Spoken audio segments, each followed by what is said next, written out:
back to the UIA Trusted Partners Podcast. On today's episode, well, in fact, we have a cross-collaboration of an episode today. I have Vivian Kvam, co-founder of Tandem Works and host of the Riding Tandem podcast. Vivian, how are you doing today? I'm doing all right. Thanks. Oh, I'm happy to have you on here. This has kind of been a little bit in the works to get you in, but yes. We're happy we can finally pin things down here. For the listeners who may not have run into you or had a chance to learn about Tandem Works yet, what is it? How long have you been around? And where can new clients come to find you? Yeah. Well, this is fun. And I love doing like a cross collaboration. So I'm excited to have you on the podcast too. It'll be awesome. So about Tandem Works. Yes. Yeah. So Tandem Works, my co-founder. So I'm a co-founder with Michaela. She's my business partner and friend as well. And so there's all kinds of great things mixed in about that. There's some good magic there. But we started Tandem Works in 2019. It was kind of the end of 2019. And we went to college together for photography. Okay. And we actually were never in the same classes, but we were like in the same sort of cohort. Yeah, kind of just like in that same building. We were in the same hallways and same shows, so we knew each other. And fast forward, she actually came and worked for a company that I had previously owned with my now ex-husband, a video production company. And she worked with that company for about 4 years. And then she did her own thing, went her own way with that. And then we reconnected it was a little before 2019. And we were actually doing photography. And Tandem Works is not photography. Tandem Works is not photography. No. So we started off our backgrounds in photography.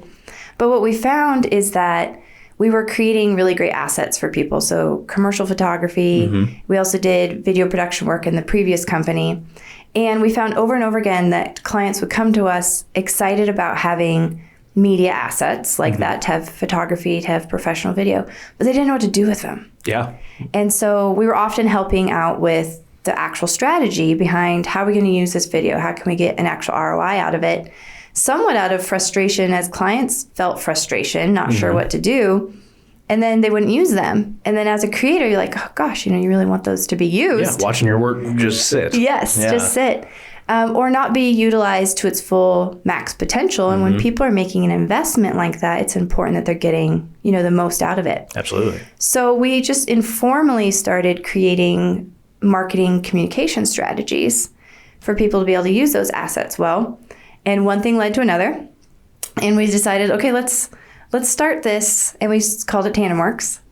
And then, of course, COVID. I mean, every story now has COVID in it. Every single one. So we started in September of 2019. So it was coming, right? And we didn't necessarily know that. And what ended up happening is the photography brand that we have, Mac and V in photography, it stopped because people weren't doing commercial shoots and work in that regard. And many of our business friends were struggling because they didn't have a strategy to be able to engage with people more online. They were used to maybe more of a brick and mortar. Right. Or they had to pivot the services they were offering, take them online. It was a lot of change for people. Right. And so we'd already been heading a little bit down that path with helping people problem solve, strategy, business development, and especially in their marketing. And so though it wasn't all paid, we started just calling up and helping people. I mean, people were literally laying on their couches depressed. It was bad, Yeah. And so we started doing work like that and helping our friends and colleagues and local business owners. And so that also catapulted us into this space pretty quickly.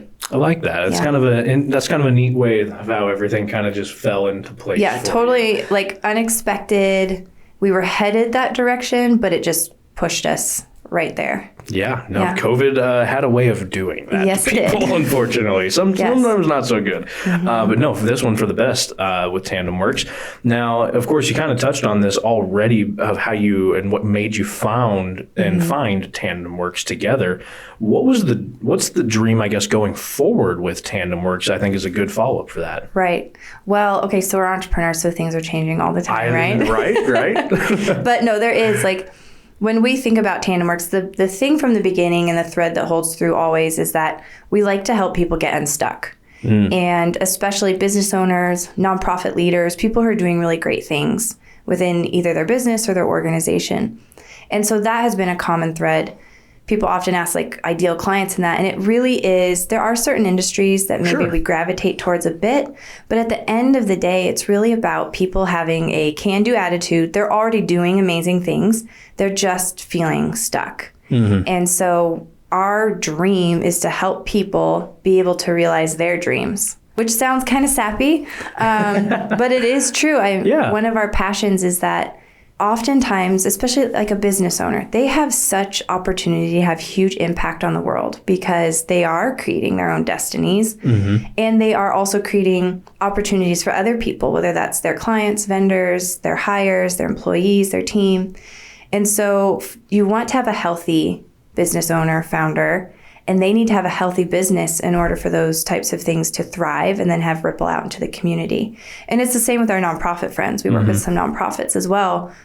They need to be in a healthy spot and able to communicate well, have a good marketing plan, have a good strategy for their team, how they're communicating internally and externally.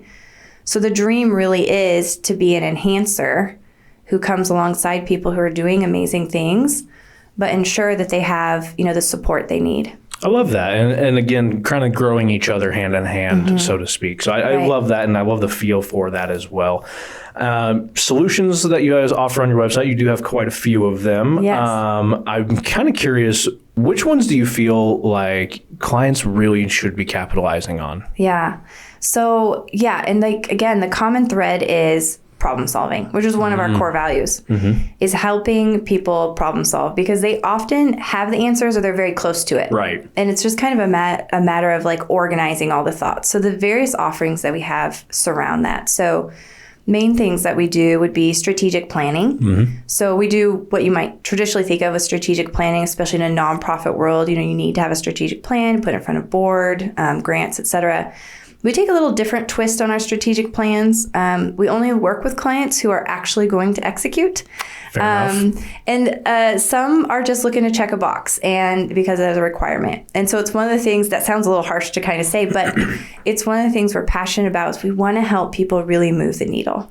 Yeah, I don't think it's harsh to say that. I mean, in a realism sense, though, I mean, that's what business is about. You have people that do, and you have people that will do, we'll put it that way, where they'll get to it, or it's a down the road. I just wanted to check the box, so to speak. So I think it's just a realism part of the conversation. For sure. And, we say all the time, like, these are people who are already, like, we'd say ass kickers. I mean, like, they are getting out there, they're getting things done. But they're just sometimes stuck and their boards are active. They want to be involved. Their staff's active, and they're just looking for a real, like, strategic plan they'll actually execute. And Michaela says all the time, not one that collects like digital dust in some Google Drive folder some way. So we have a really different approach to our strategic planning. It's pretty unique. Everyone who's gone through the process with us has always been like, oh my gosh, I think we're like going to actually do this one. And then another thing that we do is strategic planning for the business owner. And so getting together that 1 year, 3 year, 10-year picture in that. And then our roadmap sessions, our marketing and communication roadmap sessions, that's a signature thing for us. Yeah. And that's really centered around strategy again, but specifically around marketing and the communication piece, both externally and internally. And then there's some other things we do. We do some workshops, but at the end of the day, it's all about equipping and enhancing people to be able to communicate well, listen well, because at the end of the day, if you can do those things, then you're going to be able to market well. You're going to have a well-oiled machine with your team. You're going to be able to problem solve well. And so anything can really be conquered. Yeah, I like that. And I kind of appreciate that view on it as well. Out of those services and out of the things that you build with those different business owners, what do you feel like is one of the more impactful strategies that business owners maybe tend to gravitate towards, or maybe just helps them kind of springboard to grow in a healthy way? Sure. I would say a big piece of it is our marketing and communication roadmaps. Yeah. And again, that's a signature thing for us. We've really developed that and have a nice refined process that's also flexible and custom at the same time. And that is an offering that we do that really moves the needle for people. And it has been very helpful and moved the needle for people who are a one-man or woman band, doing kind of everything themselves, working with a few vendors maybe, all the way up to very large, organizations that have big teams and bigger budgets. So it's one of the ones that I think makes a huge difference, or I know makes a huge difference for organizations and businesses. But I would say at the end of the day, the thread through them all, any offering you have, is that we don't just talk and do theory. We have action plans. And everyone, whether you do a 90-minute session with us, you're going to walk out with actionable things that you can do that are sustainable and tailored to you, and not just a whole laundry list of ideas of I should, that you're never going to do. Right. I think a lot of people kind of not underestimate the power of having just a laid out, clear path line. Right. But I think people get so obsessed with the idea of information, right? Oh, I have all of this pieces of information. I have everything I'll ever need. Right. And then they don't know where to start. Where's the action plan? So you'll walk out hyped up and super excited. Right, exactly. And it's the same with anytime we do speaking or workshops. Our goal is that you are excited, you do have a deeper understanding, but you have action steps that you can take immediately, because that's what it really comes down to. Absolutely. So if you guys are interested, as we're going on and continuing this conversation, you have a little perk up there as we're mentioning these topics here. We're talking with Vivian Kvam, co-owner of Tandem Works and host of Riding Tandem podcast. As we kind of move forward in the questions here, I'm a little curious about one of the services you offer. It's actually called, and I found this on the website, it was called Listening Labs. Yeah, sure. I'm actually really curious, what are those, and are they customized to specific industries, or is it more just kind of a broad, hey, this is kind of the roadmap of this? That is a great question. And they are, I'm glad you brought that one up because they're great. So Listening Labs is our umbrella for where we hold and house anything that has to do with collecting feedback and having listening conversations. So we have done these, and they are customized. So I'm glad you brought that up. These ones are highly customized. We have done them with an entire college. We did them with Iowa Western Community College. Campus conversations went from campus to campus, but it was engaging not just campus staff and members and students, but also the community at large, and gathering feedback and information from them in a way that was a little unexpected. People tend to walk in the door and think they're going to maybe air grievances, or it's going to be kind of your typical listening, gathering feedback, but we do it in a really unique way that people feel particularly heard, but also like they can take action right away. Right. So again, it's that action piece of, we are here to listen. There are things that a larger organization needs to hear or do, but you also leave empowered to get something started right away. Yeah. So we've done them with colleges. We've done them with foundations. We did with Iowa West Foundation as an example. That was countywide, and it was community driven again.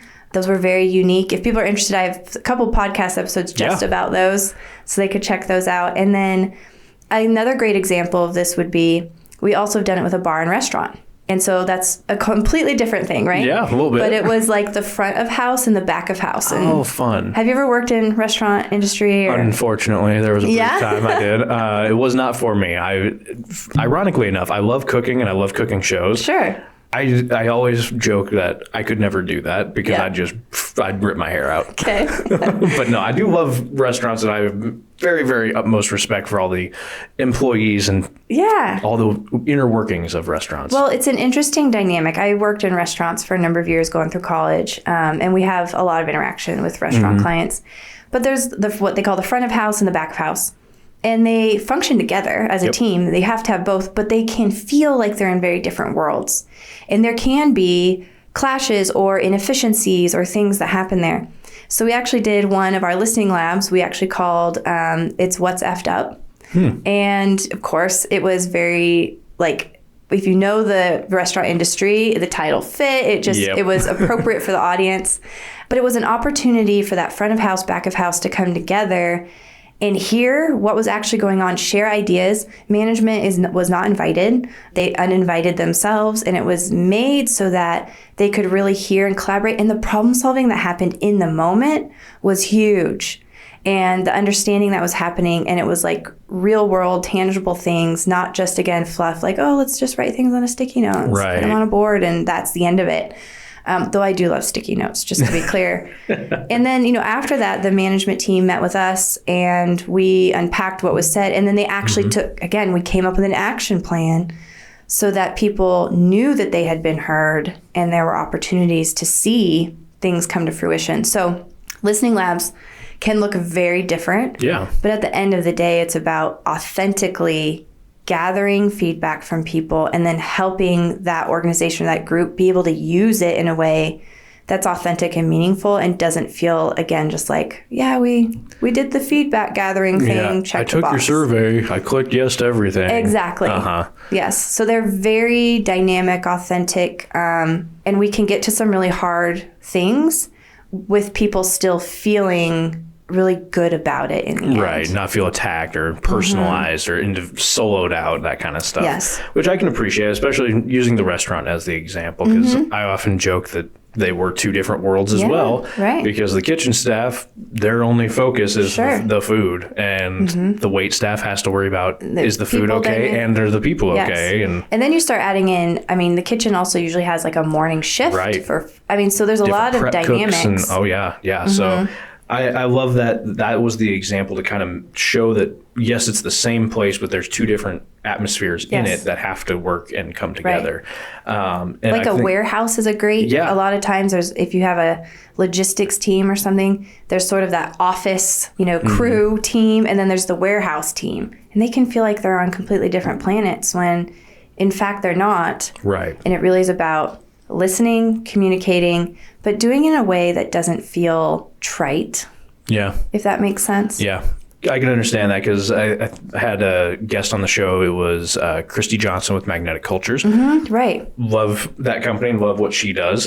And to me, this is like the literal just first step of like, hey, is there an identified issue of a workplace culture here? Yeah. Front of house, back of house. Let's come together. Management, you go do whatever you want.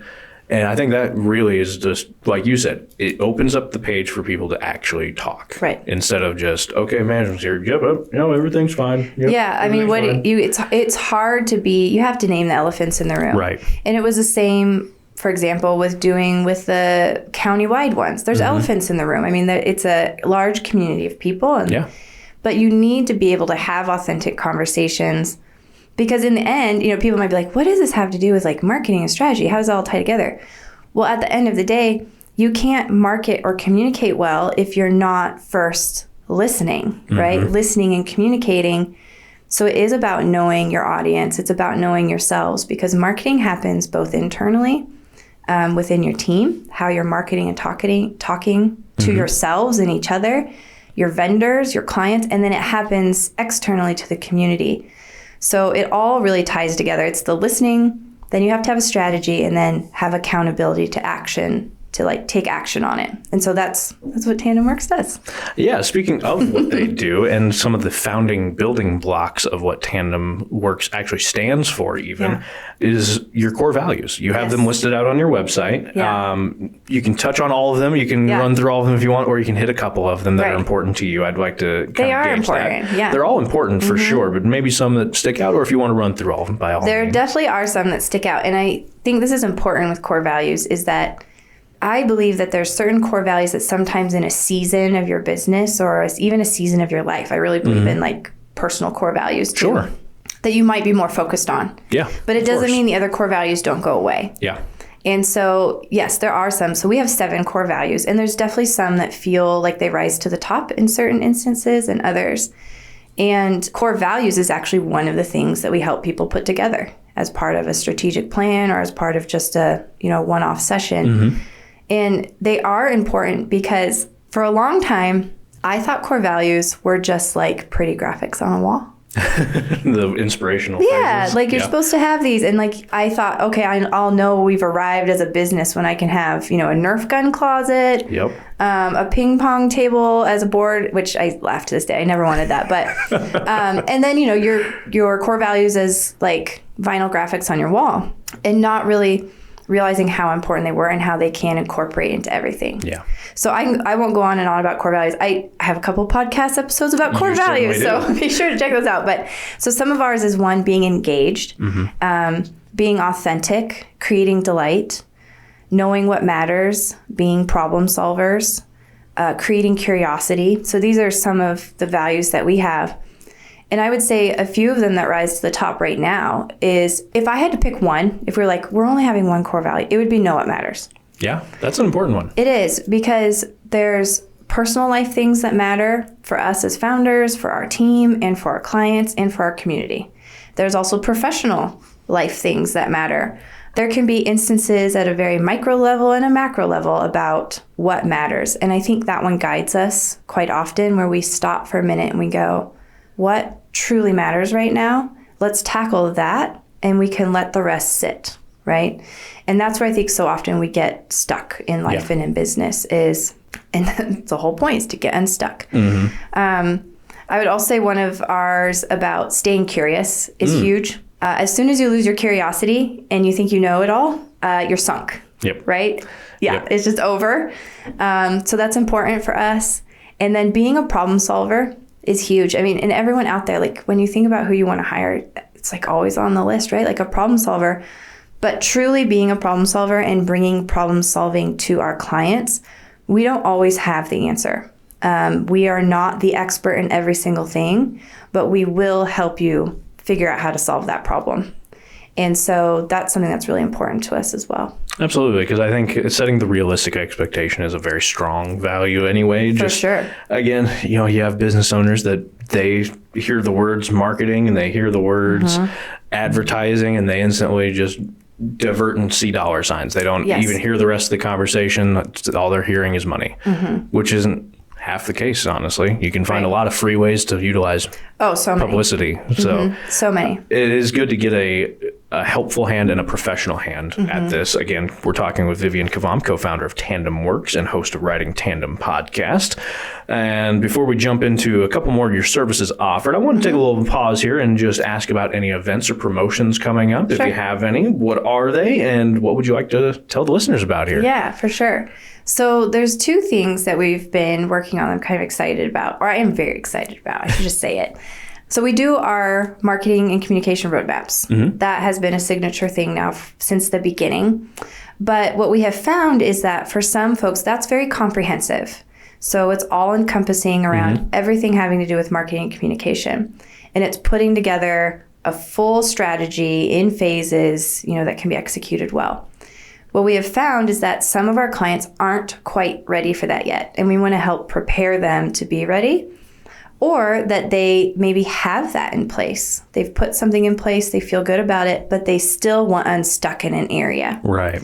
And so what we offer now as well is just 90-minute sessions. They're a one-on-one session where people can come to us and say, I'm just stuck with my Facebook. Or I'm really stuck. Should I be on Facebook, LinkedIn, or Instagram? Right. I feel like I'm, running the rat race here. I'm overwhelmed and I need some help getting unstuck with this.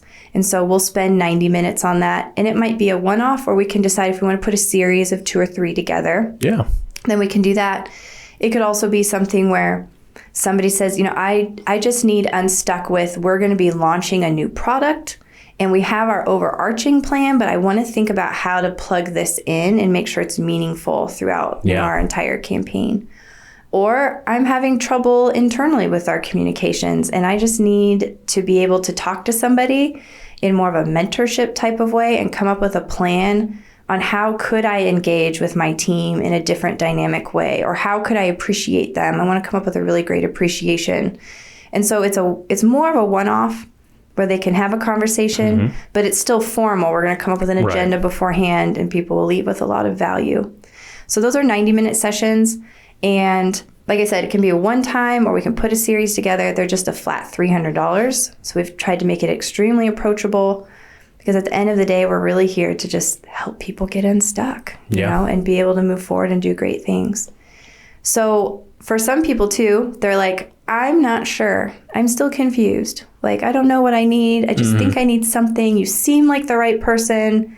And so we also are offering just a 30-minute, and it's free. So a 30-minute consultation. We do it over Zoom. There's no cost to that. There's a link you can go and just book direct on my calendar. And really, it's exploratory. So here's what I'm working through. Here's what I'm trying to accomplish. So it's a little bit of a, do you think you can help, or do you know somebody who can? It's kind of like the discovery aspect of things. It's a bit of a discovery. But also you can still come with a thing, and you're going to leave with one of my things I like to say all the time. If I never saw you again, here's what I want you to know. I want to make sure you have these pieces so that you can still move forward in some way. I like that. So those are some things that we've added just rolling into this year that I'm excited about and people are starting to take advantage of. And it's been fun. And I think it's nice for folks to have an opportunity to kind of get a taste. I like that. And like you said, it kind of makes it a bite-sized, more approachable kind of. Right. Like you said, it could be a one-off. It could be, hey, this was great. Let's set up a couple more of these and spread them out a couple times. Right. Which I think is a fantastic flexibility from Tandem Works side, just to kind of be there for business owners when they need it. Right. Yeah. I think it's huge. So I'm glad you said that. Yeah, absolutely. I think it's a great idea as well. Just because a lot of small business owners I've had on the show, even some of them just kind of, they hit that point of, oh, well, hey, I'm hitting social medias, I'm posting all the time, but nothing's going anywhere. Or like ChatGPT is a big one. And we teach ChatGPT workshops because, again, it's communicating and, all those things and using it as a tool. And sometimes people just are like, I need to sit side by side with somebody and have you walk me through this. And I want to give my scenarios to you and have you workshop with me. So like there's great things about doing a workshop and we try to tailor them as much as we can, but there's huge value in being able to sit down, with you and say, all right, Dylan, this is your thing. Right. Let's unpack what you know about it and what we can offer about that so that you can get there. Or even sometimes it's like, I'm not sure where to click. Yeah. Like where I am confused and I don't want to raise my hand in a workshop and ask that. And I don't learn off of YouTube videos or whatever. Yeah. No, I get that a lot. And I can understand that a lot too, especially if somebody's, fresh into things. Their mind's 100 different places anyway. My gosh, yes. And so sometimes simple things like that. I mean, how often do I wish I could just call someone up? It's kind of like, what was the show where you could phone a friend? Who Wants to be a millionaire? Who wants to be a millionaire? We're the phone a friend. Like that's what that is. You know? Except you don't get the cool dramatic Well, maybe we'll add it. Put you on the timer. There you go. Yes, we are phone a friend. Yeah, I like that. Actually, that's kind of a nice way to put it. So you kind of touched on them already. Workshops. That is another fantastic service offered by you guys. Now, specifically, who are these for, or are they customized for just different groups and businesses and kind of industries? How does that look from a? That's a great question. So we have a couple of workshops that we offer under just as Tandem Works, and we open up seats in enrollment. So for example, we just finished the social engagement method for the 5th time, and we did it. Thanks. I need an applause button. Yeah, I keep thanks. saying Applause button. And we did it this time just for nonprofits, and then the one prior to that we did just for businesses. And in the past, we've had them kind of mixed. So sometimes we have those and people can check those out on our website. We keep a workshops tab, and as we have them come. Michaela also taught a whole series of ChatGPT workshops last year. And so those get listed on the website, and that's where people can find those. The other way that we offer workshops is they work really beautifully, especially for, say, like an association, for example, where or a facilitator with members, if that makes sense, where they go, we want someone to come in and help enhance our members, give them an education in something. And so we have a couple of different workshops that we do that way. We've worked with real estate associations and agencies, and we've taken, our social media workshop and we've tailored it to them. We've also done our creating a culture of storytelling, and we've tailored that towards one of them was EntreFest, which was all entrepreneurs. And then we've also tailored that one, again, towards nonprofits because they have similar needs, but there's some nuances there. And so we have a couple of those that we do, and those work really well when an organization comes together and says, we have 5 to 40 members who want to be able to take advantage of this. Oftentimes, people can't afford it, let's say, so they need to come together. And so it works well with an association, it works well with a foundation, with an educational kind of institution type of thing. And then they invite their members to come. Nebraska Enterprise Fund was one who did that, where they actually sent people to one of our workshops. Very cool. Yeah. I like that. And that's good info for the clients and future clients to know if they're wanting to participate in some of these workshops. Now, one that you offer that I saw online I wanted to ask you about was the culture of storytelling for nonprofits.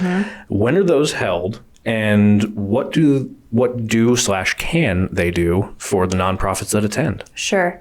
So that's one. We don't have our dates out yet for 2025. Keep an eye on the calendar. Yes, keep an eye on the calendar. We're getting there, though. I mean, we're right in this, like, as we're recording, we're in December. I know it's come out later, but we're in the, like, okay, planning for the year. Right. Yeah, we'll peek behind the curtain. I tell people that all the time. It's like, we can record ahead of time because people have lives. Everybody's busy. We're always working. So we got to schedule these. And it's not the news, so you don't have to report on. Nothing pertinent in here unless we, say promo code this and, That's right.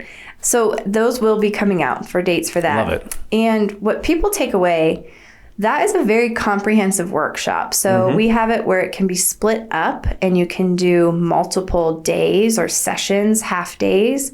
Or we have it where it can be really a full day. So depending on how an organization wants to do it.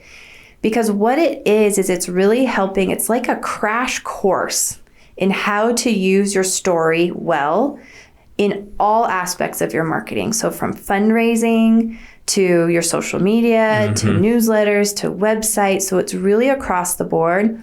And we pack a lot into that time to give people kind of an accelerated class, if you will, on how they can be using their story in an authentic way that stands out. Within the nonprofit world especially, it can be easy to feel like your hands are tied because of, say, privacy. Sure. Time, money can be huge hand ties there too. And then just how to use the story efficiently. And so that's one of the things that the nonprofit one really focuses on. I love that. And I, of course, friend of the shows, we have plenty of nonprofits on here that I can definitely refer over that way, because I know some of them could definitely just not use a fresh glimpse, but it's never hurtful to get more information. Well, so often people in marketing roles, even in the for-profit sector, they just land there. Yeah. Right? Like they had a laptop, they looked young, and they were on Facebook, or... You know how to use the social media. Yeah, like... Yeah, okay, well, you're our marketing person, right? Or they just have an interest, or maybe they carry a camera, or there's something, right, that sparked it. And that's 100% okay. We don't think that you have to have a formal marketing education, but sometimes you do need somebody to come in and help enhance where you're at, and to be able to do it at an accelerated rate and be able to focus on that and walk out again with those action things and the plans that you can use right away. That can really push somebody forward, which is a huge investment in them. It's an investment in the organization or the business as well. And so one of the things I would like to see, Dylan, happen with this is, so in the past, this has been done through like a larger organization who, again, offers it to their members. Either they subsidize it completely or they subsidize part of it. I think it would be really cool if not some nonprofits even just said, hey, we're going to collaborate together. And because we're always open to figuring it out, right? We don't want for money to be the barrier. And so oftentimes people come to us, and I just keep thinking, like, what if there were, 5 to 10 nonprofits who, because we all talk, we all work together, just said, let's just contact Tandem Works, let's get it on the calendar, and we're going to send all of our people, and then that spreads the love out, right? And it spreads that bill out too. So there's always like clever, interesting, different ways that it can be done to make sure that our nonprofit friends are empowered with the information they need. Yeah, no, I think that's a really smart strategy as well. I know at least 5 nonprofit organizations who could probably team up together to help utilize something like that. And the collaboration between each other, I mean, it's huge. Yeah. Like people so often, I didn't realize you were doing that, or we're doing this, or I hadn't had that idea, or we could cross-promote that, or... Yep. I know a lot of companies or a lot of nonprofits that have kind of had that realization of when they meet each other, like, oh, you do that? Well, we do that. Like, we overlap here. Let's talk a little more. Yes. I think a lot of that now just needs to be a conversation these days because there's so many nonprofits. Yes. And not that that's a bad thing. It's not a great thing either, though. I mean, because I always joke that nonprofits have the double-edged meaning of they're there for a reason. Unfortunately, we have that reason. Right. And like your exit strategy in the business world would be that you're not reason needed disappears. Anymore. Exactly. That's right. A rough one. It's a rough. My heart goes out for everybody in nonprofits, because that is a very tough industry to 100%. Even be in, if you want to call it an industry. Right. But people offering or enrolling in those workshops, again, keep online, keep a little attention there, keep it bookmarked, check it daily. I don't know what you want to do. But the best thing is to get onto our weekly email. Yes, I was about to ask. Wasn't there a weekly sign up that I could do? Yes. Yeah. So that's on the website. You could just go click and it just says newsletter sign up. And so I send out a weekly. And so bi-weekly, it's the podcast. And I have some just commentary about the podcast, some key insights. So we want people to listen to the podcast. But if you just open the email, again, the whole thing with us is that there's value always value. If you're going to take the time to open the email, that there's some value there. And then on the weeks that there isn't the podcast, just offering, right now I've been talking a lot about 8 mindset shifts for marketing. And that's one of the talking points or the talks that I do, as well as 8 mindset shifts. And so I've been talking about that within it. So in between the podcast releases, there's some good information there. Absolutely. Now, to not divert from the podcast, because we'll be talking about that here in just a moment, you offer sponsorships for your workshops and different events as well. You really did your homework. I try to make good questions for people. Good. Yeah. Make it worth your time for being right. there. I am curious, though, how can businesses or maybe some listeners at home that are tuning into this, different business owners, how can they get involved with you that way? Sure. So there's a couple different ways with this. One would be when we do have our workshops, we always like to have food because you don't want people to be hangry. And when people come to our workshops, they're fun, they're interactive, but we work, you know. And so one of the sponsorships we offer, which I think is great for especially a corporate sponsor, is to sponsor the lunch, right? To sponsor the lunch or the snacks for that day. And so that's a great way to go. Some of our other sponsorships with it would be too, where, again, a really great example, I love Nebraska Enterprise Fund. They're just an amazing resource here in Omaha to businesses trying to figure out microloans. They also do a lot of education for small business owners, people getting started. They also have a veterans arm, like so many good things there. I love that. So one of the things that they did, I would call them a sponsor, is they actually sponsored 30 seats in one of our workshops. And so we, of course, named them as a sponsor of that because they facilitated for 30 people to come and be a part of the workshop. And we've had other organizations do that similar model where they've either asked us, would you hold this workshop? We're going to sponsor seats, and then we invite others as well. Or where we're holding the workshop, we're planning on it, and they said, we want to get in on that. We're going to sponsor some seats for our people to be able to come. I love that. And love that people can just reach out and be like, hey, I just want to we'll figure it out. Give it back, just kind of give a good cause for others too. I love that. And I love that this is a really open kind of door at Tandem Works. It's very inviting. It's very like, oh, hey, there's no barrier at the door kind of thing. We'll figure it out. Yeah, we'll figure it out. I love that. Of course, now it's time to talk about the podcast. Okay. We're finally at that point in time. Awesome. If you haven't picked up at home, you are deaf. There's a podcast. There's a podcast that she does, and that I'll be joining you. Spoiler, it'll be a week after we're recording. Coming up next week. Next week. Literally next week, I think. Just a couple hour difference of this day. It'll be perfect. Yeah, so it should be fun. Then we get to hear all about you. Oh, boy. I know listeners are real excited for that one. But no, I thought that we should talk about your podcast a little bit because I have a background broadcasting and the voice radio. Gives it away. The face for radio is there. I do really appreciate some of your episodes. I kind of watched through a few of them. Didn't watch through all of them. I can't say that. Yeah, that's all. Well, we're getting to what? You're like 62 episodes now. 63, yeah. Yeah, at least at the time I recorded this, you're at 62 episodes. Right. Which congratulations for that. That's quite the accomplishment. Now, the podcast, Riding Tandem.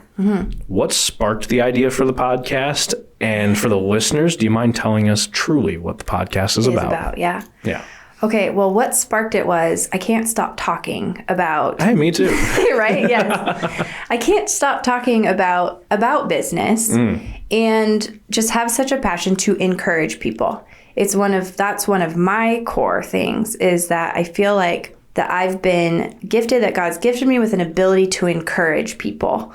And the podcast is just a natural fit. I'm not a writer. And though I write the weekly emails and I love that, writing wasn't my thing. I love speaking though. I love speaking and doing the workshops, facilitating. And at the end of the day, just encouraging people. So selfishly, it's a little bit of an outlet for me to be able to have a platform to try and reach out to folks that maybe don't come to a workshop or aren't a client of ours, where we can still reach out to them and have an impact on their life. Because again, I grew up in an entrepreneurial family. Both of my parents were entrepreneurs, did their own businesses. My grandparents were on both sides. And it can be so easy to feel alone and discouraged or not sure what to do next. Yep. And so as I thought about my family, even and my parents, and trying to even encourage them in the things that they're doing, a podcast made a lot of sense. Full disclosure, I didn't start one for a long time because it's a lot of work to do a podcast. It's a lot of work. Just for people to know, like, it's not easy. But we found a great producer, Todd Studer, and he puts everything together for us and had made it possible. So that's how we got started with it. And then the second part is I'm curious. Yeah. I'm just really curious, and I love having people on, and I learn, and selfishly again. So really the podcast is selfish, if people aren't picking this up. I mean, to be fair, if people haven't picked it up by this point either, it's a little selfish for myself too. Yeah. I'm in the same boat. I think that's just a broadcaster trait. You learn so much from people. And just I can ask you 5 of these questions and get the information that I need, sure. Mm-hmm. But the questions that, you can ask and get to know somebody a little bit deeper, get to know a business a little bit deeper. Huge. Yeah, it's just it's a cool way to help kind of break somebody's barrier down so they can kind of just, bounce off of you, so to speak. Right. So again, maybe that's just a broadcaster trait that we're just 2 curious cats out there, and, they tell us that curiosity kills the cat, but I mean, we actually, my business partner had coasters made, so we made some custom cards. So we love art. Yeah. We do a lot, obviously, photo background and all that kind of stuff. And so she had some made cards, but they're cats, and they are of my cats, and it does say about curiosity killing it and all that stuff. So because it's one of our core values. I love it. But yeah, I mean, I've been rewatching Ted Lasso, so the whole Walt Whitman quote that he's got in there: "Stay curious, or be curious, not judgmental." Right.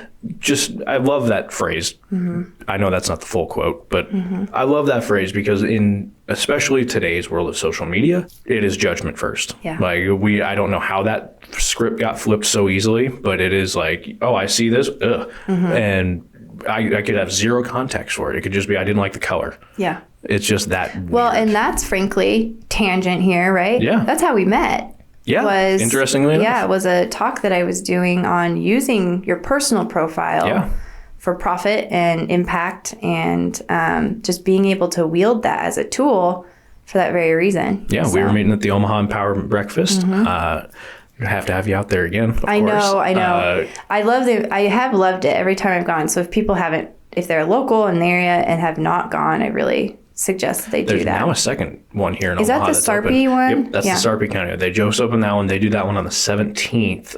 Yeah, it's the 17th of each month. I think it's the first Tuesday or something like that, maybe. But that's awesome. Or not the first Tuesday, but like the third Tuesday. That's what it is. That's great that they've had the opportunity to expand that way. Yeah, it was actually kind of cool. This last month I went to, and this is for the month of December. Went to that one, and they actually, I didn't know this until they had announced it, but they have branches of the Empower Breakfast in multiple states. Oh, I see. Apparently, Michael McKee, the kind of the owner and founder of this, kind of has just had people inquire about it. People from here kind of talked about it elsewhere. So there was a gal from Texas. There was a gal from Georgia, I'm pretty sure. Cool There was a gal from California. See, I mean, look at how ideas can ripple and have such impact. Yeah, and they were all people. chapter leaders that he had invited out to just kind of introduce them and say, hey, we're expanding the network. Cool. So just kind of a really cool, how networking can just do this and the ripple effect that spreads out from it. So very, very fun. And that's, of course, how we met. And we'll jump back to the conversation. Yes, I suppose we derailed us a little bit. But so Riding Tandem is really geared towards business owners, people thinking about starting a business.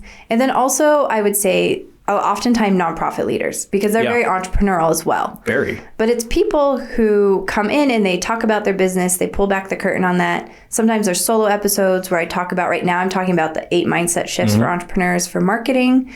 And so they're mixed together. So it's a bit of story behind the scenes, practical insights, and then I think overall, again, of just like being encouraged. Yeah. Hey, here's some real life examples, but don't let it get you down. Right. I love it. Yeah. Now, of course, just to give you a little shameless plug here, we had already mentioned 62 episodes. So again, I'm missing my applause button. Yes. Editor Matt, if you're listening to it, insert an applause here. All right. That he didn't do it. So everybody just got a dead spot there. That's funny. But I always like to tease him. Now, for Riding Tandem, Maybe this will be the first one where he does it. I hope he does. Can I hope like he surprises send some me. cookies, or like what do I need to do? I know, that's what I'm saying. I want to be It's the first one with applause. I know, right? Maybe I'll email him. He's like, hey, if you're listening to the episodes, I'm mentioning you in the episode. Maybe he'll kind of go in. But I did want to mention for you real quick, in the Riding Tandem podcast, listeners can find you on Apple Podcasts, Spotify, iHeartRadio, and Pandora. Anywhere else? Really anywhere that there are podcasts. I think we're on pretty much every You're on YouTube platform. as well? We are on YouTube. Okay. And then we actually just started posting them straight to our Facebook page, our Tandem Works Facebook page, so you can watch them that way. I love that. Now, of course, you can go give them a like on Facebook, follow them that way as well. Yeah, as well as Tandem Works, Facebook, and where else can we find you? So to clarity on this one, we have not started any social media for the podcast. Okay. So we just do everything through the Tandem Works umbrella. Okay, that's what I was wanting to make sure. Yeah, we're that just it's all like, under we need Tandem to Works, stay not looking sustainable for, with this. Yep. Yeah. Hey, we understand. We're at the UIA, Trusted Partners Podcast. We understand here. Yeah. Now, of course, I want to know for Tandem Works and or Riding Tandem, is there anything you'd like to promote coming up, or about the podcast maybe coming up that maybe a little sneak peek behind the curtains? Of course, we're coming on the show, but right. Yes. So you'll be there, which will be awesome. I also have been cooking up something for the podcast, a little different. So one, a little bit of a series on the 8 mindset shifts for entrepreneurs with marketing. And so that just started, and I'm sprinkling those in. But then the other one I'm really excited about is I'm collaborating with a friend, and we're going to do a series of, he's a new entrepreneur, newly started his business. He's sharp. He's been doing amazing things within his industry, within leadership. For many years. But this whole idea of starting his own business is new, and he's been going at it now for a bit. And we've been meeting together for a while. He's been a mentor of mine, and I've kind of turned into a bit of a mentor friend of his. And we're going to literally peel back the curtain. So he's willing to come on, and he's going to be raw. He's in the moment. And so we're going to talk about entrepreneurism. Not that everyone on this show isn't in the moment, but a lot of people who've been on the show, they've been doing it for a couple of years, and they've had some successes, and they've been willing, of course, to share candidly, which is part of the beauty of the podcast. But I've really been wanting to have something. So often people say, all I see is the good thing. Even when they talk about how hard it was to get there, they're not in the raw moment. Right. And so I've been cooking this up with a friend. He's going to come on, and we're going to do, I think, 6 where we're going to dive into things don't feel great right now. Or I had a high moment, and here's how that happened. And then the next week, this is what happened next. So yeah. And I think that's just, honestly, it's a good conversation to have in today's society. I mean, our prices for everything have gone up. They've gone down. They've gone back up. Yeah. Business owners, ones that I've had on my show here, and just talking with them, that's one of their biggest struggles right now is trying to play the economy game right now. And feeling like you have to, I think this is the big thing with this series that I'm hoping for. So often you feel like you have to fake it. Yeah, fake it to make it, right? And that's not the case. Not necessarily. There's an element of you don't want to look like you're just dejected all the time, because people do want to work with people they think are doing well. But there is an element that so many business owners is no one else struggling like me? Like everyone else seems to have it together. Or, you talk at networking events and you're like, how's business? Oh, it's great. Yep. And it's like, no one really talks about, hey, my business is great, but cash flow sucks right now, or that's a fair point. Things like that. It's like, oh yeah, we're getting a lot of activity, but not a lot of translation. Haven't actually booked a client in 2 months, exactly. Talk to everybody. People don't say those things at networking events, and then it's easy to start to feel like you're the only one. So it's not necessarily about commiserating, but about being honest and real. And how are we working through those things? Yeah, I mean, that's just a realism conversation of like, hey, I've had a couple of guests on here say outright, they're like, the economy sucks. Yeah. People aren't coming to buy anymore. Like, people need to come shop. That's the biggest problem we have. Sure. So, I mean, I can understand that sometimes in those moments, I mean, it's raw. Like you said, gut feeling. It's their business, their integrity, their baby on the line. So I get it. And I think that's going to be a really fun little mini-sode series that you're going to do. I'm excited. First time we've ever done it, so we'll see how it goes. I'll be excited to tune in as well. Awesome. Now, what would you say in your time doing Tandem Works here has been one of your biggest celebrations or your biggest wins from owning and growing this business with your co-founder? That's a deep question. A lot of ways. Here. Yes, it is. I'm going to go kind of two ways with this. Sure. So I would say one is we've been able to have a real true impact on our community. And that has been a huge win. The projects that we've been able to work on, both, when you look at them from a quantifiable, large and small, have all been huge. They've had impact on the communities that we've worked with. And that's super rewarding and something we have to remember to pause and celebrate. Yeah. Because you can get in the middle of the work. I love that Tandem Works has real results and it is something that does change lives for people. And that's really important. I'd say the second thing is more personal. I'm really proud of, and I think a win with just owning our business together is that Michaela and I do work so well together, even though we are not the same person. We really are not. Opposites work well. They can. Yeah, they can. And that we've worked hard to make that happen and work. And because of it, it has allowed for us to do a lot of advocacy work. And I'm really proud of that with our business. Yeah. We both do foster care. And so I know this is going all of it, but this is something I'm really proud of our business. Absolutely. The fact that we have worked to preserve our business and make it work and knowing what matters, it's not easy. We still need a paycheck and things like that. But it has also freed us up to be able to use our flexibility of time that we do have to be able to pour into advocacy for things that surround issues around foster care, of which there are many. Yes. And so, as well as just providing care to our kiddos. And it's not to say that you can't have work a more traditional job in an employment status and not foster. You certainly can. But because of the way we've built our business, I think it's given us some unique opportunities to do that in a way that makes a lot of sense for us and has given some advocacy opportunities too. I love that. And again, thanks for kind of peeling back for the personal side of things too. I think that's a really, really beautiful element that has come with Tandem Works. It's all very entwined. Yeah, absolutely. I love that. Now, of course, flip side of the coin of that question. I knew this was coming. Oh, yeah. It's always the biggest question asked. And it's always one I think that sometimes my guests stress about because they think I'm going to try to dig to pry a worse answer or something. It's yeah, it's I want them to cry on camera. No. Yeah. I just want... Well, it's a good interview if somebody cries. Come on. Certain people, I just have to start talking like Trump and they'll start crying. So that's easy enough. But I want to know challenges in your industry. Obviously, marketing in itself is a challenge for a lot of different reasons. Sure. But in today's world with so much at people's disposal, everybody's a genius about everything. Absolutely. I'm just curious, what's some of the bigger challenges you've had to overcome for your business, for your clients? Yeah. Okay. My mind right now is really at these 8 mindset shifts. Yeah. Especially within marketing. People are overwhelmed. And I have been there. I will raise my hand and say, even helping people with marketing and communication plans have felt overwhelmed at times. I do believe that a lot of it comes down to 8 mindset shifts that we just can embrace versus focusing on all of the shoulds. And one of the mindset shifts is stop listening to all the experts, says the air quote, sorry, hand your mic, air quote, expert, right?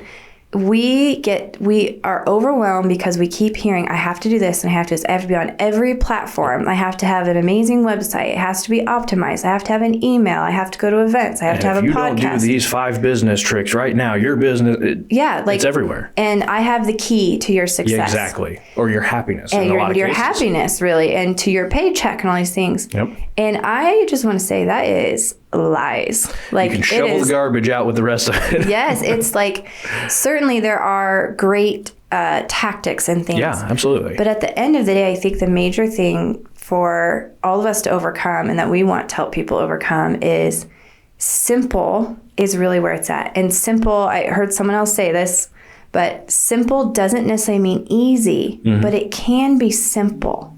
Yep. And it does not need to be complicated. And when people hear, marketing and roadmap and communication, and they're like, oh my gosh, so overwhelming. I'm like, no, that's probably the secret sauce of what we do is simplify it so that the time you are going to spend is spent on something that you love. The things that you hate, you have a plan for. If they're really necessary, we'll help you figure out a plan for that. And sometimes they're not necessary. I mean, controversially, there have been clients where I've said, stop with the social media. Just stop. Yeah. That I think social media has a place. We teach classes on all these things. But for that client in that moment, it was not the place to be focused, and it was wrecking them, So those are probably the big things to overcome. Is it's in our mind what we think we have to do, and there's the joke about you're shoulding on yourself. Yeah.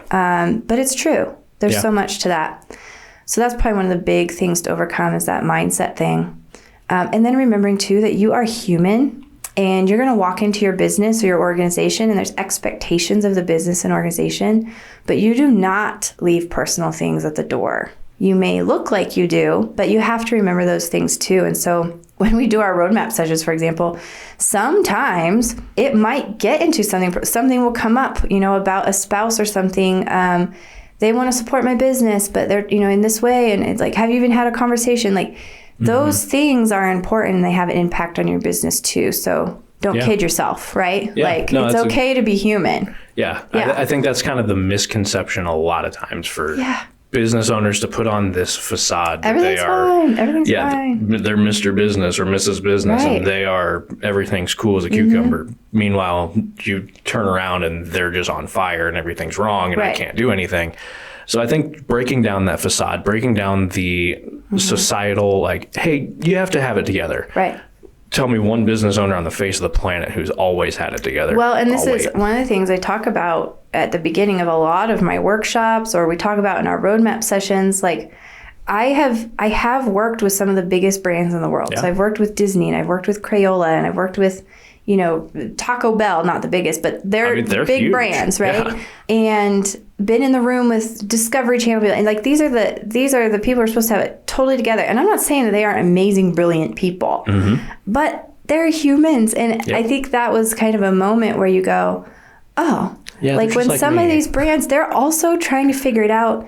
They just have more dollars to kind of throw at the money, throw at the problem, And so I think that's one of the cool things about when you are a smaller, scrappier organization, and that you have to figure it out, and you have to figure it out fast, and you don't have it any less together than some of these big brands. Again, brilliant people. I'm not knocking that. There's things to be learned. Yeah, no slight to them, but again, everybody's kind of. We've all seen. They all go home. They all have to go to the grocery store and buy their food, So and I'll just throw it out there. We've all seen the advertisements or some sort of marketing branding, one way or another, that we all just went, "Who got paid for that?" For sure. Like we've all done it. We've done those things too. We're like, who? Exactly. Like who came up with that? You thought that was good. No, I did not. Oh, my name is on it. No, I completely understand, and I think people need to kind of not take themselves so seriously. Life's short enough as it is. It is really about knowing what matters. There are certain things to take seriously, and there's other things just to let go.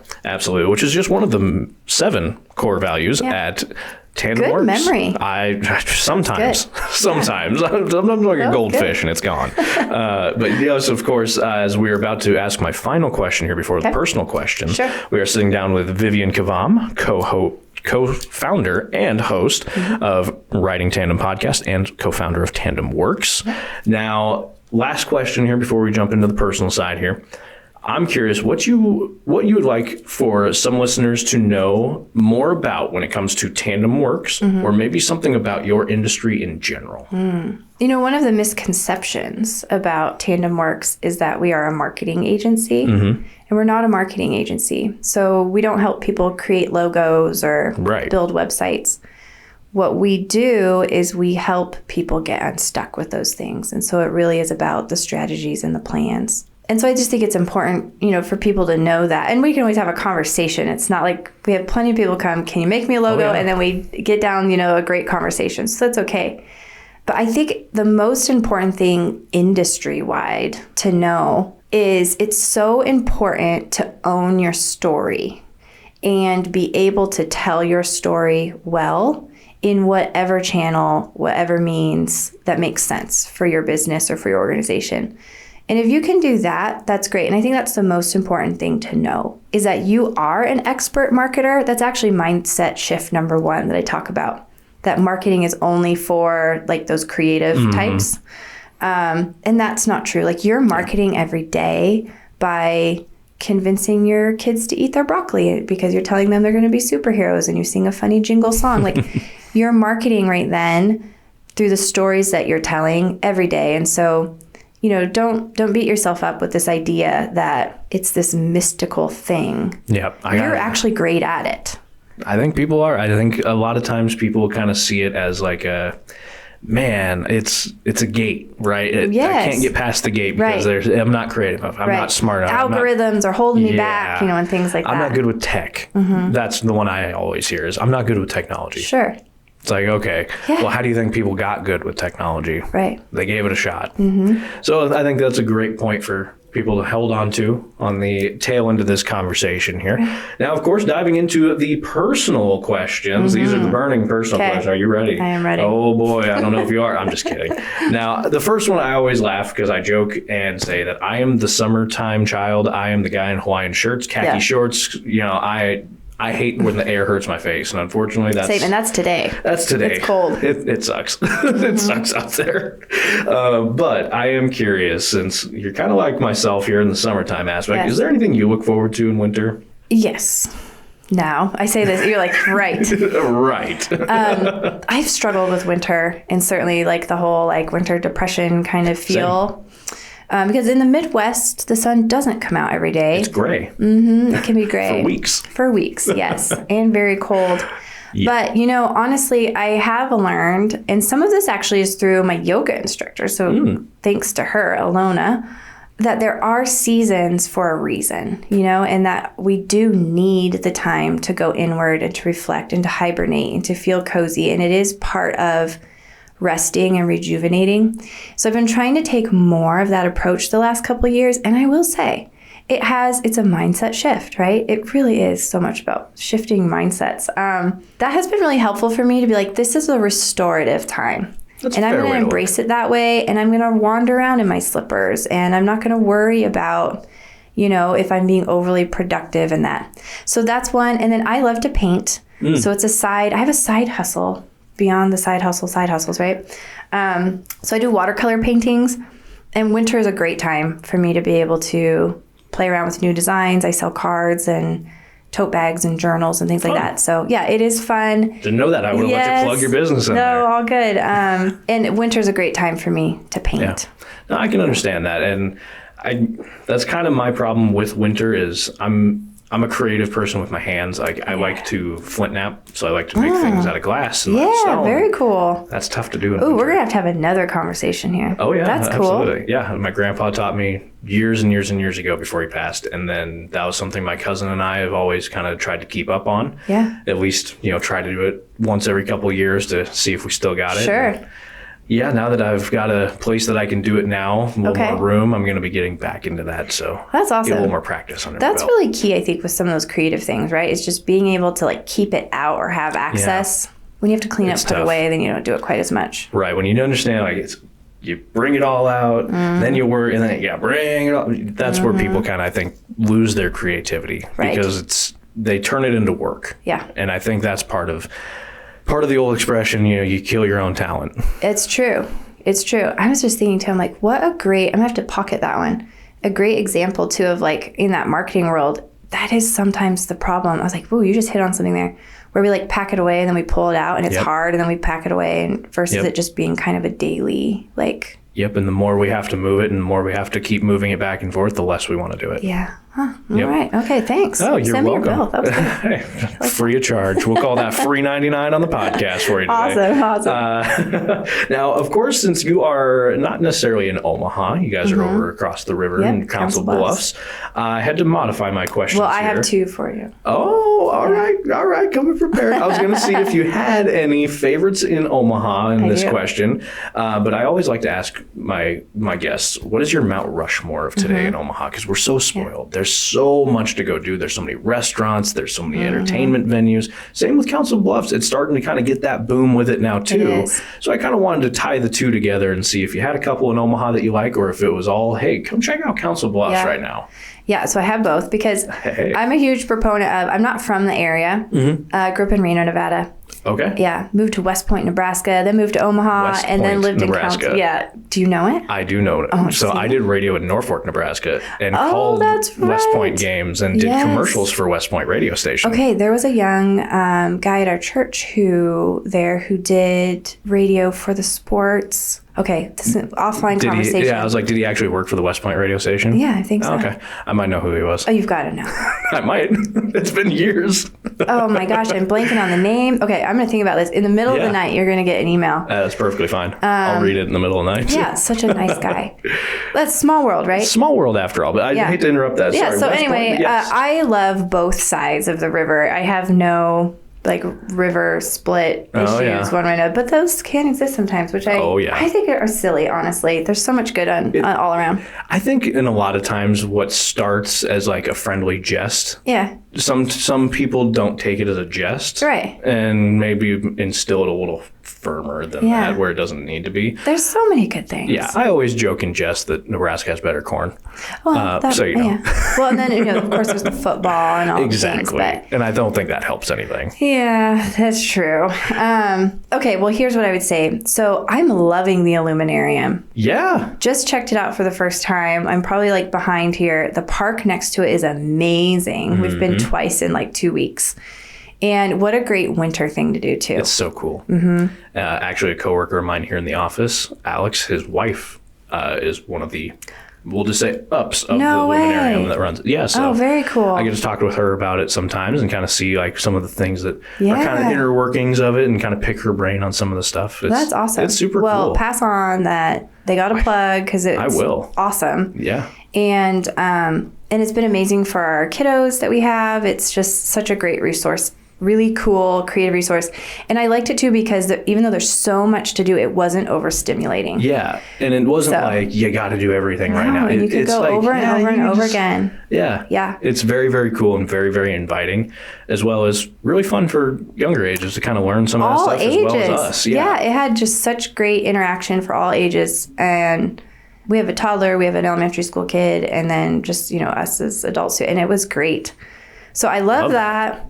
And also love that it is close to both Council Bluffs and Hawaii, so it's so accessible to get to. So I love that. And then also, if anyone hasn't checked out the Pace Hoff Center in Council Bluffs, it really is beautiful, state of the art, amazing theater, orchestra. They have the ballet there. They bring in amazing art shows above the facility is just lovely. They have artists in residence there. It's such a neat space and a gem that people are just starting to really discover. They have a great bar downstairs with some cool, drinks. There's event space. It's beautiful. Again, a good winter activity. Kids classes in ceramics. So that's beautiful. And then I always have to say the Les Hills.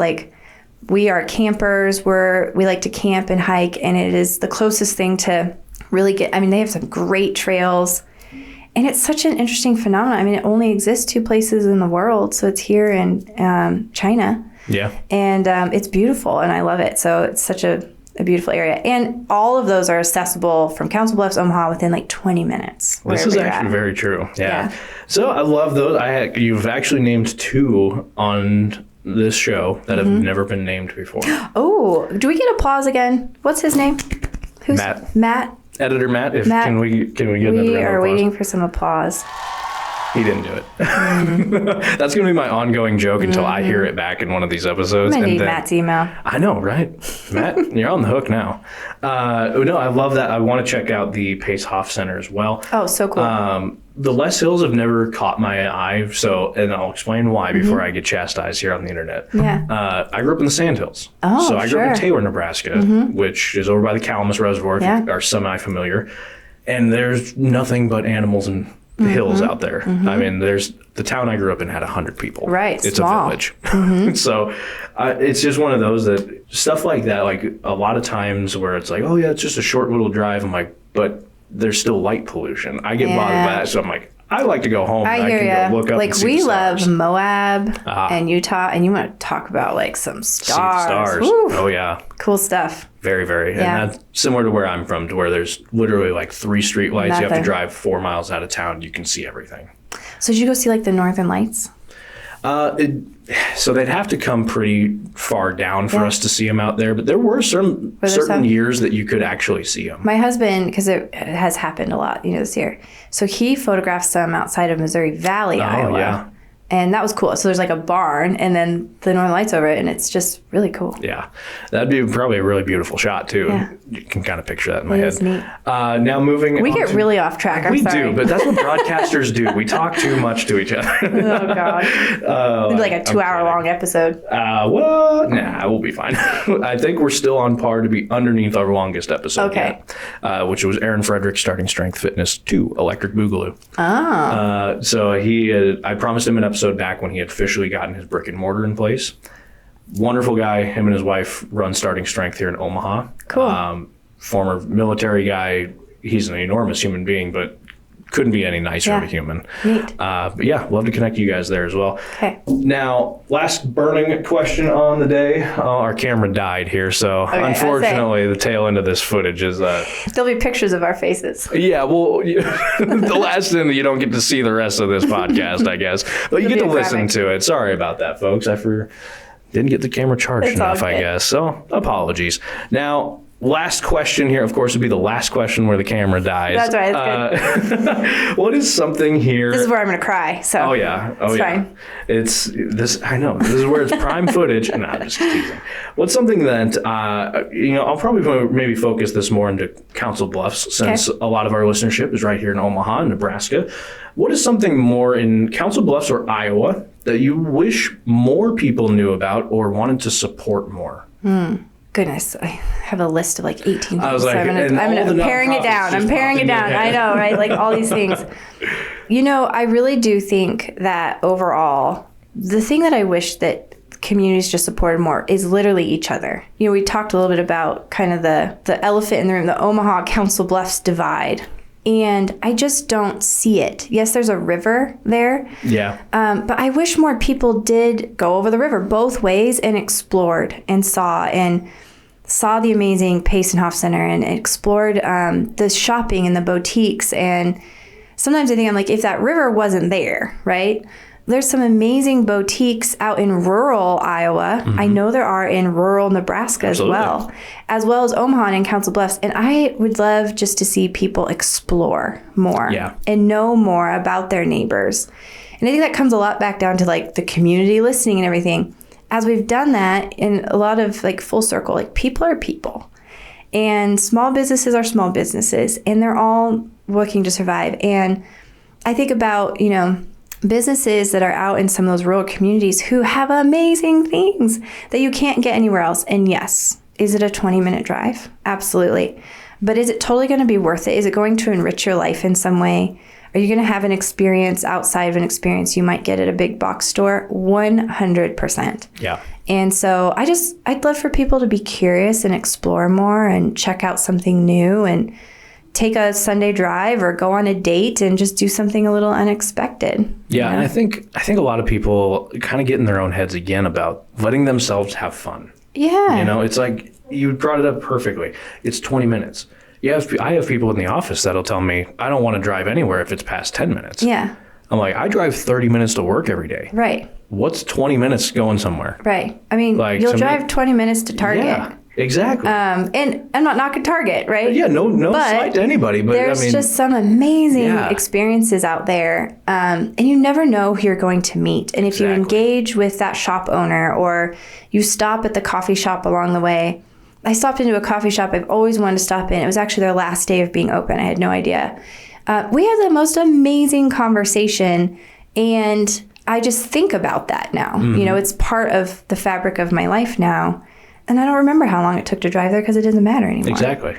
So. Yeah, I think a lot of people kind of stand in their own way of enjoyment again. Because and take the kids, make it a date. Like, I get that people are busy and convenience is, I totally need convenience so often.